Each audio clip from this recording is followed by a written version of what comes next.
Hey everyone, hope you're doing well, and I've had a great few weeks, and it's been awesome to catch up with you all on the church online stuff and comment together, and really, even though we're not in the same building, we're still together and in one platform, which has been great.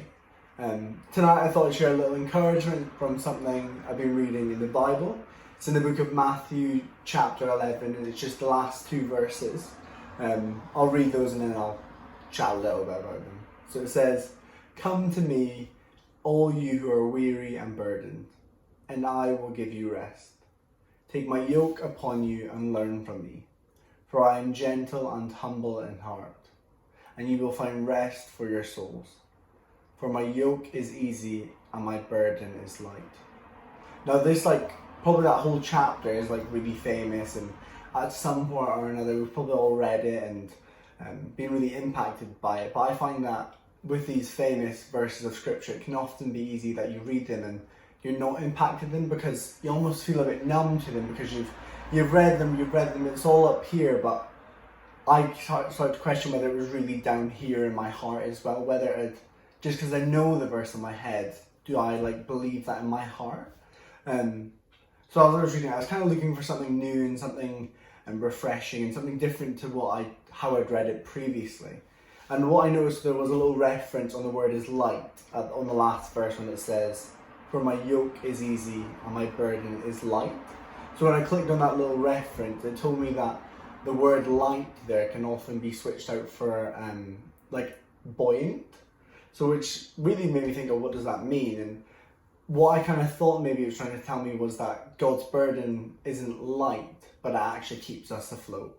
And often, I know in my life, when God asks me to do something or I feel called to do something, even if it's just my day-to-day job, it can feel like a burden and it can feel like something, gosh, I've got to do this. But when I read this, it made me think maybe my attitude shouldn't be that, I've got to do this again or whatever it is again. But it's actually these things that are keeping me afloat, that maybe getting up at 8 a.m. every morning to have a half an hour of praying.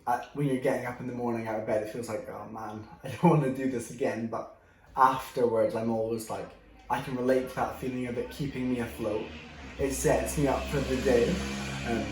So I want to encourage you guys to maybe look at the things in your life that can feel like a burden at times, and remind yourself that it's those things that can often keep us afloat, that keeps our faith going along, that we keep our head above the waters because of the things God sets on our hearts and reminds us of in His scripture. So I'm just going to finish. I love those two verses, but I love them even more in the Message version. So I'm going to finish by reading that and then pray for us. So here it goes. So it says, and this is Matthew 11, 28 to 30. So it says, "Are you tired, worn out, burned out on religion? Come to me. Get away with me and you'll recover your life. I'll show you how to take a real rest. Walk with me. Watch how I do it. Learn the unforced rhythms of grace. I won't lay anything heavy or ill-fitting on you. Keep company with me and you'll learn to live freely and lightly." So God, I thank you that the things you give to us, that they don't need to feel like heavy burdens, but they keep us afloat.